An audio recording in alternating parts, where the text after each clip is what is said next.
Hello, कैसे हैं आप सब लोग बच्चों। चलिए आज की कक्षा को हम करते हैं स्टार्ट। तो जैसे कि आपको पता है, हम अपनी नई कक्षा को स्टार्ट करने से पहले क्या करते हैं, हमने जो भी अपने पुरानी कक्षा में या पिछली कक्षा में हमने जो भी पढ़ा है, हम उसको एक बार दोहरा लेते हैं, है ना। तो चलिए उन सबको हम एक बार दोहरा लेते हैं। हमने कल की कक्षा में क्या क्या पढ़ा था बच्चों। हमने परिवहन के समाधान के बारे में पढ़ा था, है ना। और उनमें कुछ खंडों में वो जो परिवहन के समाधान है वो बटे हुए हैं, है ना। और हमने किसके बारे में पढ़ा था, हमने पढ़ा था सड़क परिवहन के बारे में, कि हमारे भारत में सड़क परिवहन किस प्रकार के हैं, है ना। कच्ची या फिर पक्की जो सड़कें होती हैं वो आखिरकार क्या होती हैं, हमने उनके बारे में भी जाना था। और किस बारे में पढ़ा था बच्चों, हमने जल मार्ग और वायु मार्ग के भी बारे में पढ़ा था, जिससे कि हम आयात और निर्यात करते हैं। और किसके बारे में जाना था बच्चों, हमने रेल परिवहन के बारे में पढ़ा था, है ना। भारत में दूरसंचार जो है वो किस प्रकार है, हमने इनके बारे में भी जाना था। भारत में हमारे जो जनसंचार है या फिर हमारे भारत में जो संचार है वो किस प्रकार के हैं, हमने इनके बारे में भी जाना था। और किसके बारे में पढ़ा था बच्चों, हमने भारत में पर्यटन के भी बारे में पढ़ा था, कि भारत में हमारे किस प्रकार का पर्यटन हमें देखने को मिलता है। तो इन सारे टॉपिक को बच्चों हमने अपनी कल की कक्षा में क्या किया था, कवर किया था, है ना। तो चलिए आज की कक्षा को हम करते हैं शुभारंभ। तो हमने क्या कर रहे थे बच्चों, हम कल की कक्षा में हम कुछ प्रश्नों के उत्तर दे रहे थे, है ना। तो आज भी हम यही करने वाले। तो आइए करते हैं स्टार्ट। तो यहाँ पे प्रश्न 3 हमसे पूछा जा रहा है कि सीमांत सड़कों का हमें महत्व बताता है ना। तो चलिए इसको हम क्या करते हैं बच्चों, लिख लेते हैं। तो क्या है बच्चों, सीमांत जो सड़कें हैं, सीमांत सड़कों के विकास से उत्तर तथा, अभी मेरे साथ लिखिए, ठीक है, उत्तरी पूर्वी जैसे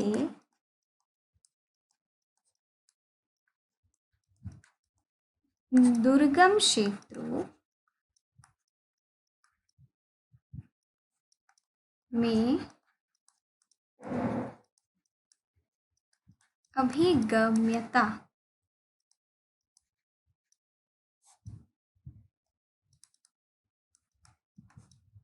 बड़ी है, ठीक है, तथा ये इन क्षेत्रों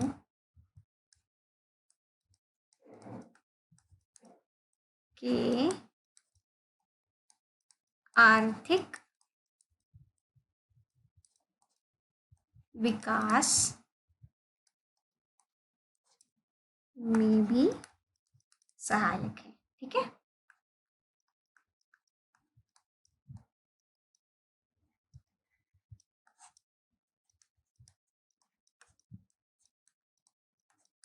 इतनी बात आई समझ में बच्चों।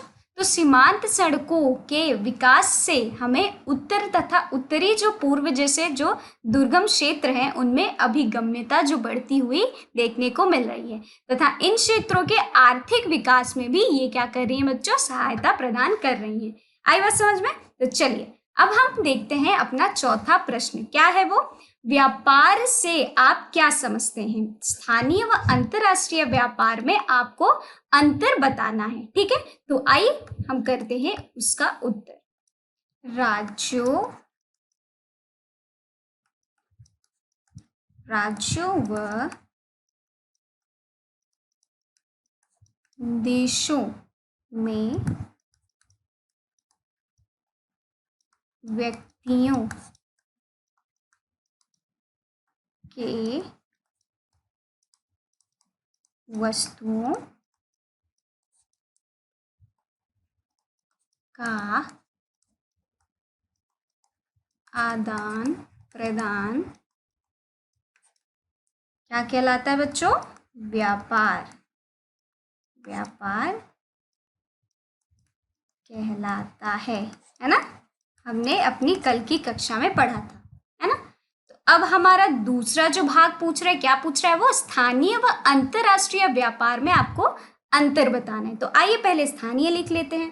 तो देखिए बच्चों, दो देशों के बीच के व्यापार हम क्या कहेंगे बच्चों? वे हैं अंतरराष्ट्रीय व्यापार। ठीक है,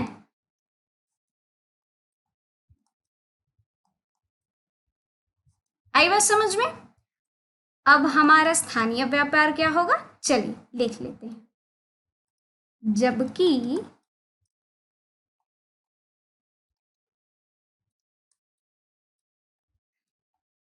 स्थानीय व्यापार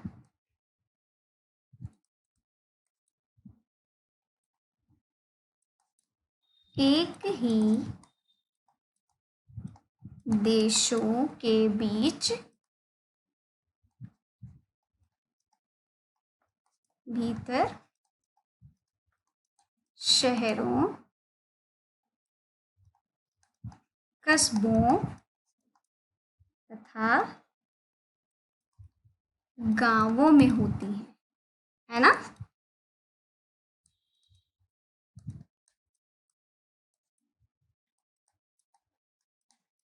आई बात समझ में?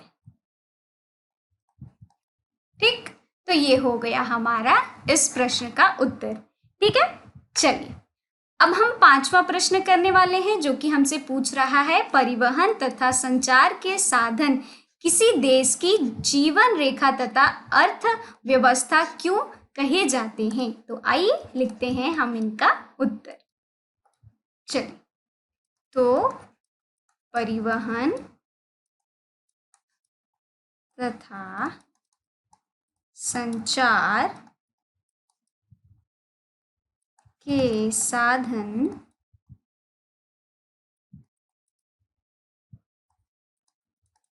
वस्तुओं, ठीक है, और सेवाओं में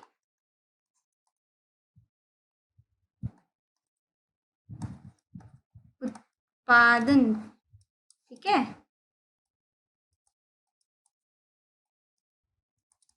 साथ साथ वो क्या करती हैं? उन्हें गति प्रदान करती हैं। ठीक है, गति प्रदान करती हैं। आई बात समझ में? चलिए, अब ये है हमारा पहला पॉइंट। ठीक है, आइए दूसरा लिख लेते हैं। दूसरा क्या बोल रहा है बच्चों? जल परिवहन, ठीक है, जल परिवहन, परिवहन का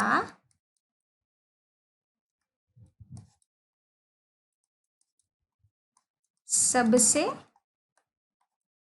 सस्ता क्या है वो बच्चों? साधन है।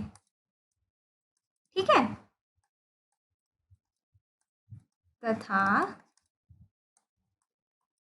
अंतरराष्ट्रीय व्यापार में वो क्या करता है कि विकास में भी वो सहायक है। आई बात समझ में? चलिए, अब हम तीसरा पॉइंट भी लिख लेते हैं। तीसरा क्या बोल रहा है बच्चों? परिवहन, जैसे कि कौन कौन से? आपके रेल हो गए। ठीक, रेल परिवहन अनेक कार्यों, जैसे कि कौन कौन से? जैसे कि आपका व्यापार हो गया, है ना, भ्रमण हो गया, तीर्थ हो गया, है ना, सेवाएं या फिर यात्राएं,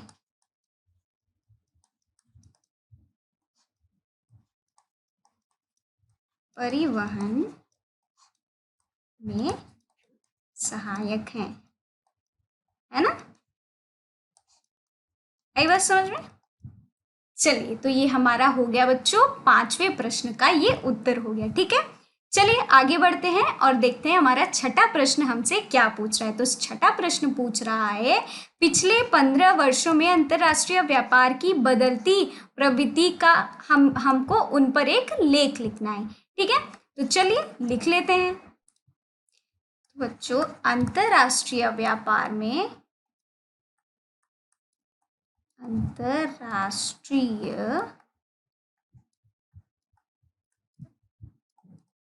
व्यापार में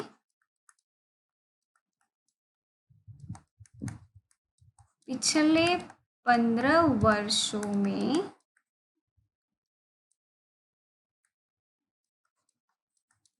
आप देखेंगे भारी बदलाव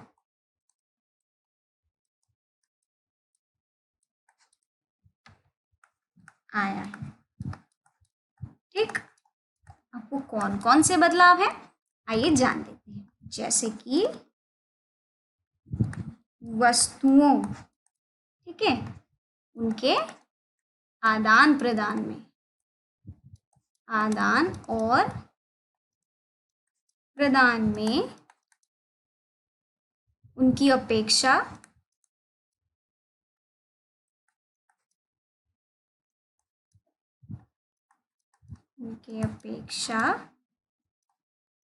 सूचनाओं और ज्ञान हो गया, है ना, तथा प्रौद्योगिकी में भी बदलाव आपको देखने को मिलेंगे, है ना।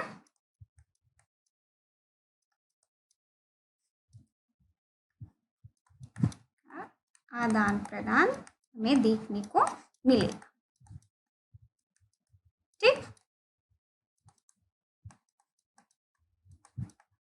आई बात समझ में। अब चलिए दूसरा पॉइंट लिख लेते हैं। क्या बोल रहा है वो, पिछले 3 दशकों में, पिछले 3 दशकों में अंतरराष्ट्रीय व्यापार में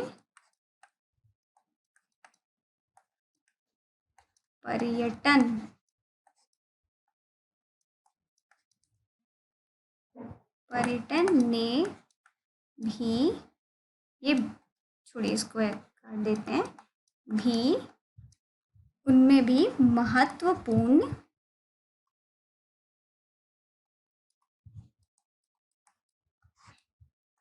भूमिका निभाई। ठीक है,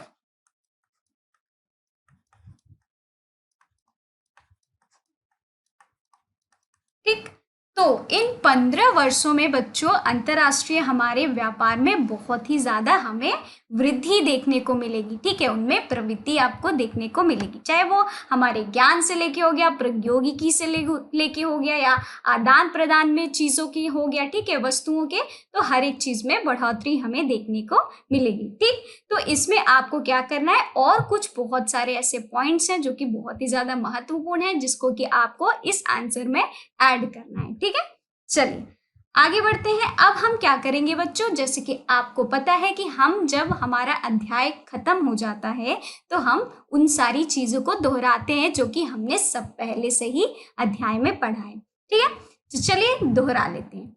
तो सबसे पहले हमने क्या पढ़ा था बच्चों, राष्ट्रीय अर्थव्यवस्था समग्र रूप से एक राष्ट्र की अर्थव्यवस्था है जो कि एक आर्थिक इकाई और आमतौर पर व्यक्तिगत इकाइयों के योग से अधिक एक द्वितीय क्या हमारे अस्तित्व के लिए वो आयोजित की जाती है। ठीक, वैसे ही किसी भी देश के विकास की गति वस्तुओं और सेवाओं के उत्पादन के साथ साथ अंतरिक्ष में उनकी आवाजादी, ठीक है, उस पे भी वो निर्भर करता है। ठीक, चाहे वो वस्तुएं हो गई, ठीक है, उनके सेवाओं में, या फिर हमारा जो आदान प्रदान हो रहा है, ठीक है, या फिर अंतरिक्ष रूप से अगर हम देखें तो इनके साथ साथ हमें बच्चों हमारे अंतरिक्ष में उनकी जो आवाजादी होती है उन पर भी हमारा विकास जो है वो निर्भर करता है, मतलब किसी भी देश का। ठीक, और अब क्या है, परिवहन अर्थव्यवस्था की एक जीवन रेखा है। जो परिवहन है बच्चों हमारा, वो अर्थव्यवस्था की एक जीवन रेखा है। ठीक, परिवहन के साधनों में भूमि जैसे कि सड़क, रेल और पाइपलाइनें उसमें आ गई। पानी में जैसे कि अंतर्देशीय और विदेशी, और वायु मार्ग में जैसे घरेलू और अंतरराष्ट्रीय, ये सारे चीजें शामिल हैं। ठीक, वैसे ही भारतीय डाक नेटवर्क दुनिया का सबसे बड़ा नेटवर्क है, जो कि हमने अपनी पिछली क्लास में पढ़ा था। ठीक, यह पार्सल के साथ साथ आपको व्यक्तिगत लिखित संचार को भी ये संभालते हैं। ठीक है, वैसे ही भारत के पास एशिया का सबसे बड़ा दूर संचार नेटवर्क है। ठीक, लोगों, राज्यों और देशों के बीच वस्तुओं का आदान प्रदान को हम क्या कहते हैं बच्चों? व्यापार कहते हैं। दो देशों के बीच जो व्यापार होता है वो अंतरराष्ट्रीय व्यापार कहा जाता है। पर्यटन भारतीय अर्थव्यवस्था के लिए बहुत ही ज्यादा महत्वपूर्ण व्यापक रूप जो है वो अदा करते हैं। इसीलिए हमें क्या करना चाहिए बच्चों? हमारा जो पर्यटन है, ठीक है, उसको भी हर एक चीज के साथ उसको भी हमें क्या करना चाहिए? मेंटेन रखना चाहिए। ठीक है, तो चलिए बच्चों, आज की क्लास को हम करते हैं यहीं पे समाप्त। मिलते हैं हम अपनी अगली कक्षा में एक नए अध्याय के साथ। तब तक के लिए आप इस अध्याय को अच्छी तरीके से दोहराते रहिए। ठीक है, चलिए करते हैं आज की कक्षा को यहीं पे समाप्त।